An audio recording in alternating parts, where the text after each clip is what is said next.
많은 사람들이 예수님을 따랐습니다. 수십 명, 수백 명, 어느 때는 수천 명의 사람들이 예수님을 따랐습니다. 그러나 마지막까지 예수님을 따라간 사람들은 그리 많지 않습니다. 예수님을 따랐던 사람들을 다음과 같이 분류해 볼 수가 있을 것입니다. 첫째는 겉만 보고 따라간 사람들입니다. 이런 사람들을 가리켜서 요한복음 6장 66절에서는 이렇게 말하고 있습니다. 그의 제자 중에 많은 사람이 떠나가고 그랬습니다. 많은 사람들이 예수님을 따랐습니다. 겉으로 보니까 참으로 멋이 있습니다. 예수님께서 기적을 베푸십니다. 예수님 앞에서 귀신들이 거품을 품고 떠나갑니다. 병자들이 일순간에 낫습니다. 그리고 보리떡 5개와 물고기 2마리로 5,000명을 한꺼번에 먹이십니다. 그러고도 12광주리가 남습니다. 참으로 멋있습니다.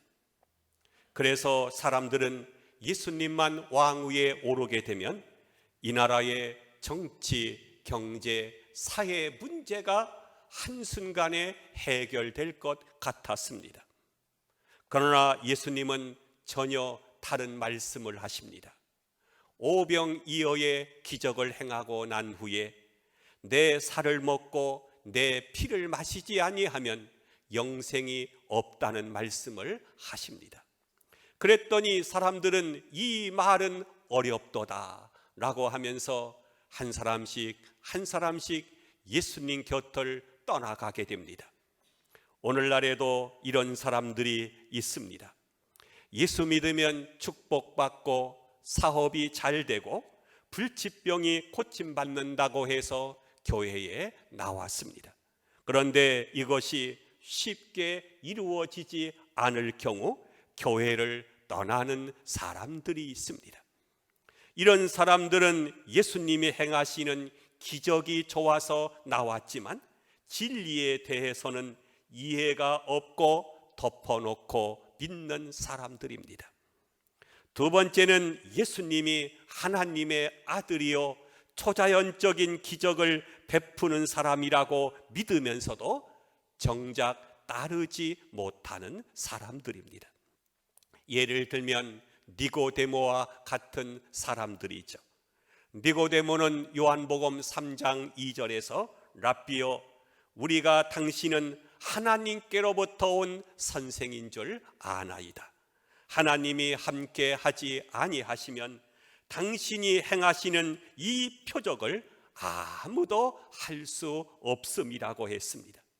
그러나 이 사람은 예수님을 떠나고 맙니다.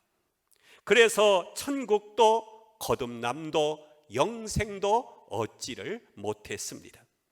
세 번째 부류는 겉으로는 예수님 믿는 표를 나타내지 않지만 그러나 속으로는 예수님을 깊이 사랑하고 예수님을 위해서 일하는 사람입니다.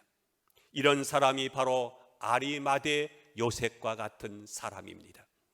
요셉은 예수님께서 십자가에 처형을 당하신 후에 그 시신을 달라고 해서 자기 무덤에 장사했습니다. 마태복음 27장 57절 이하에 이렇게 말씀합니다. 저물었을 때에 아리마대의 부자 요셉이라고 하는 사람이 왔으니 그도 예수의 제자라. 빌라도에게 가서 예수의 시체를 달라고 하니 이에 빌라도가 내주라 명령하거늘 요셉이 시체를 가져다가 깨끗한 세마포로 싸서 바위 속에 판 자기 새무덤에 넣어두고 큰 돌을 굴려 무덤 문에 놓고 가니라고 했습니다. 이 당시는 예수님을 가까이 하게 되면 죽임을 당하는 아주 살벌한 분위기였습니다. 공직을 박탈당하거나 잡혀가 죽을 수도 있습니다. 그런데도 빌라도에게 찾아가서 예수님의 시체를 달라고 했습니다. 아리마대 요셉은 평소에는 전혀 자기를 나타내지 않는 사람이었습니다. 그런데 환난 때에 자기의 생명을 돌보지 않고 예수님을 섬긴 것이죠. 교회에도 보면 그런 성도가 있습니다. 사람들에게 자기를 드러내지 않고 조용하게 예수를 믿습니다. 성격도 내성적입니다. 그러나 교회가 어려울 때에, 또 자기가 필요하다고 할 때에 그 일을 자기가 하겠다고 나서는 것입니다. 네 번째 부류는 주님을 끝까지 따라갔던 12 제자와 같은 사람들입니다. 예수님의 12 제자도 완전한 사람이 아니었습니다. 예수님을 부인한 사람도 있었고, 그 중에는 십자가에 처형당할 때에 도망간 제자도 있었고, 옛날의 직업으로 다시 돌아간 사람도 있었습니다.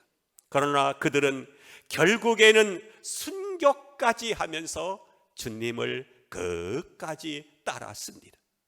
예수님의 제자라고 해서 모두가 완전한 사람은 아닙니다.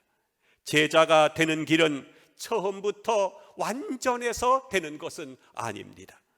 많은 실수를 거듭하면서 끝까지 주님을 따라가는 사람입니다. 위에서 말씀 들린 네 종류의 제자들 가운데서 과연 여러분들은 어느 부류에 속하십니까? 2년 후에 우리는 어떻게 될까요? 5년 후에, 10년 후에 우리는 어떠한 모습으로 주님 앞에 서게 될까요? 잘 믿다가 타락한 사람들을 우리는 주위에서 너무나 많이 보아왔습니다. 직분까지 받았다가 세상으로 돌아간 사람들을 우리는 많이 보아왔습니다.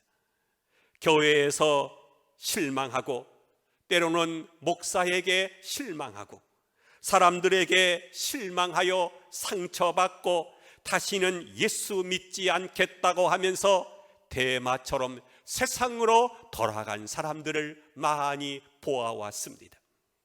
따라오기는 잘 왔습니다. 여러분, 오늘 또 교회에 잘 오셨습니다. 그러나 이 발걸음이 죽을 때까지 가느냐 하는 것입니다.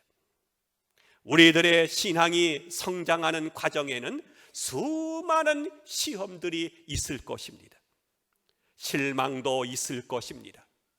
예수 믿는 것 때문에 이익은 고사하고 손해보는 일도 있을 것입니다. 고난도 있을 것입니다. 핍박도 있을 것입니다. 그럼에도 불구하고 끝까지 주님을 따라갈 수 있느냐 하는 것입니다.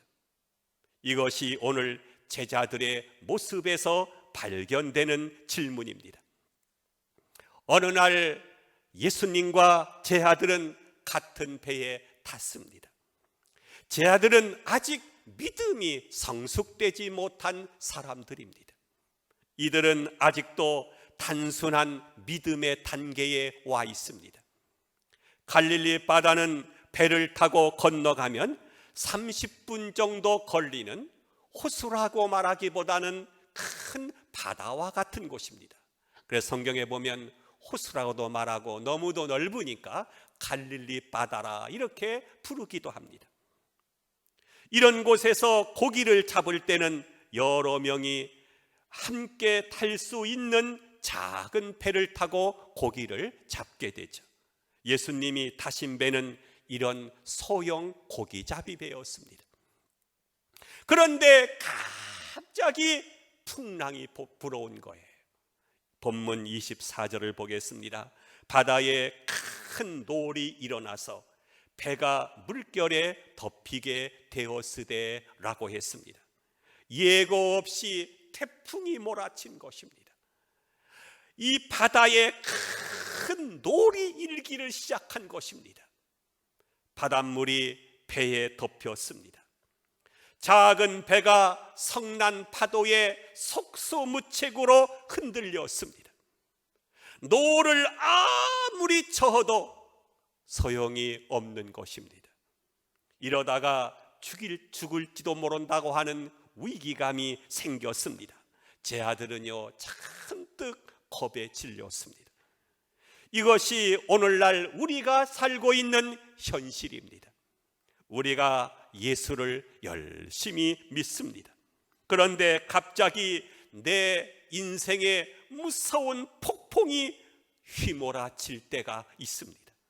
하나님께 매달립니다. 기도합니다. 그러나 아무리 부르짖어도 응답이 없습니다. 이 폭풍은 계속하여 몰아칩니다. 꼭 하나님께서 주무시는 것만 같습니다. 어떤 사람이 예수 믿기 전에는 자살 직전까지 갔는데 예수 그리스도를 영접하고 나서 마음의 평안을 얻고 고질병도 고침받고 사업도 잘 되고 모든 것이 잘 되었다고 간증하는 사람이 있습니다. 그러나 반대로 예수를 믿지 않을 때는 별 문제 없이 돈도 잘 벌고 나쁜 짓을 해도 벌도 받지 않았는데 예수 믿고 나서 잘해보려고 하니까 사업도 어려움을 당하고 일이 더 꼬이고 어려워졌다고 말하는 사람들도 있습니다. 이런 두 가지 현상은요, 항상 일어날 수 있습니다. 우리가 예수 믿으면 만사가 잘 된다고 생각해 왔습니다. 하지만 예수 믿는다고 해서 모든 병이 고침을 받습니까? 예수 믿으면 만사가 형통합니까? 아닙니다. 예수 믿어도 잘 안 될 때가 있습니다. 우리의 신앙은 예수 믿고 만사가 형통한다는 신앙에서 한 걸음 더 올라가야 하는 것입니다. 예수 믿으면 물론 복도 받습니다. 그러나 고난도 있습니다.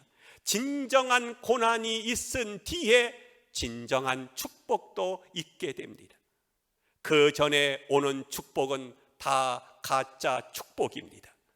그것은 단순한 축복이요, 세상에서 얼마든지 얻을 수 있는 축복입니다. 욥처럼 진정으로 연단을 받은 후에 받는 축복이 진짜 축복입니다. 욥은 많은 복을 받았습니다. 재산이 많았습니다. 자녀도 10자녀였습니다. 그런 그에게 고난의 바람이 불어왔습니다. 그러나 욥이 그 고난을 견딘 후에 하나님께서 다시 자녀를 주시고 더 많은 재산과 갑절의 복을 주셨습니다. 인생에는 언제나 폭풍이 몰아옵니다. 그 폭풍을 어떻게 견디느냐가 중요합니다. 폭풍을 안 만나는 것이 중요한 것이 아닙니다. 폭풍을 어떻게 받아들이고 그것을 통해서 내가 어떻게 성숙되어져 가고 승리하느냐가 중요한 것입니다. 그런데 그 폭풍 중에서도 예수님께서는요, 주무시고 계셨습니다. 24절을 보겠습니다. 배가 물결에 덮이게 되었으되 예수께서는 주무시는지라. 아마 제 아들은 이렇게 생각했을 것입니다. 왜 예수님이 계시는데 이러한 폭풍이 왔을까? 내가 신앙생활을 지금 어느 때보다도 잘 하고 있는데 왜 나에게 이러한 고난이 왔을까 하는 것입니다. 또 한 가지의 의심은 예수님이 하필 폭풍 중에 주무시는가 하는 것입니다. 결정적인 순간에 예수님은 모른 채 하시면서 주무십니다. 기도해도 응답이 없어 완전히 포기해야 될 지경에 이르렀을 그때가 바로 하나님께서 응답하시는 때입니다. 하나님은 우리가 절망하기를 기다리고 계십니다. 내가 해서 폭풍이 잦고 배가 잘 간다고 하면 예수님 없이도 살 수 있을 것 같습니다. 내가 어느 때는 무너지기를, 내 방법이 깨어지기를 주님께서는 기다리시는 것입니다. 그때까지 하나님은 어느 때는 나타나지 않으십니다. 그러나 내가 포기하고 돌아서려고 할 때에 하나님께서는 역사하시고 응답하십니다. 25절을 봅니다. 주여 구원하소서, 우리가 죽겠나이다 라는 절박한 외침 앞에 예수님은 깨어나셨습니다. 깨어나신 예수님께서 뭐라고 말씀을 하셨습니까? 26절을 봅니다. 예수께서 이르시되 어찌하여 무서워하느냐, 믿음이 적은 자들아 하시고, 예수님은 폭풍을 전혀 두려워하지 않으셨습니다. 환경에 대해서 전혀 문제 삼지 않으셨습니다. 우리가 죽게 되었다고 하는 것은요, 환경의 문제입니다. 그러나 예수님은 환경에 전혀 개의치 않으십니다. 환경을 다스리십니다. 그래서 어찌하여 무서워하느냐, 그렇게 말씀을 하셨습니다. 우리가 알 것은 예수님이 계셔도 폭풍은 올 수 있다는 것입니다. 또한 폭풍이 올 때 주님께서 주무시는 것처럼 느껴질 때도 있습니다. 그럼에도 불구하고 환경을 무서워하지 않고 믿음을 지키며 예수님을 신뢰하는 것이 바로 믿음인 것입니다. 이것이 없기 때문에 어찌하여 두려워하느냐, 믿음이 적은 자들아 라고 꾸짖게 된 것입니다.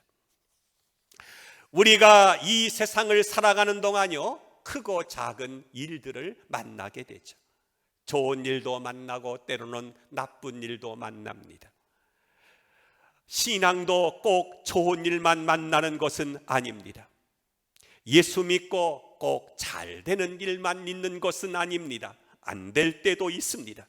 태양이 뜰 때도 있지만 비가 내리고 눈이 내리고 폭풍이 몰아칠 때도 있는 것입니다. 우리는 크고 작은 일을 만날 때 두려워하게 됩니다. 믿음이 없으면 환경이 두려워지고 믿음이 없으면 사람이 두려워지게 됩니다.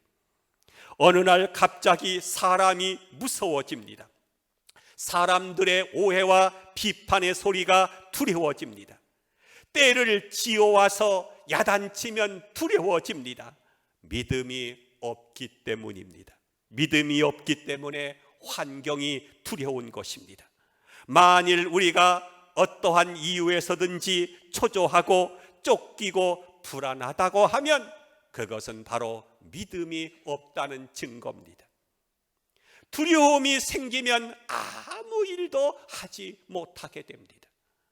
제 아들은 폭풍이 두려웠습니다. 이유는 바닷물이 배 안에까지 들어왔기 때문입니다. 바닷물이 배 안에 들어온 것이 왜 두렵습니까? 그것은 죽음을 의미할 수도 있기 때문입니다. 배가 침몰할 수도 있기 때문입니다. 환경은 우리에게 잘 될 수도 있고 안 될 수도 있습니다. 환경 따라 움직이는 사람은 믿음의 사람이 아닙니다.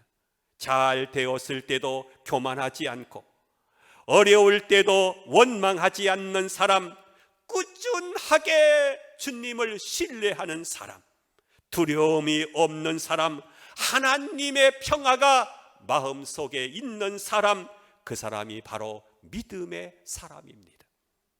예수님은 바다를 꾸짖기 전에 믿음 없는 제자들을 먼저 꾸짖었다는 사실을 기억해야 됩니다. 예수님의 관심은 바다가 아닙니다. 제자들의 믿음이 없는 것입니다.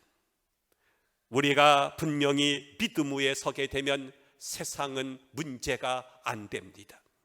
믿음이 없다는 것은 예수님의 능력을 신뢰하지 못한다는 것을 의미합니다.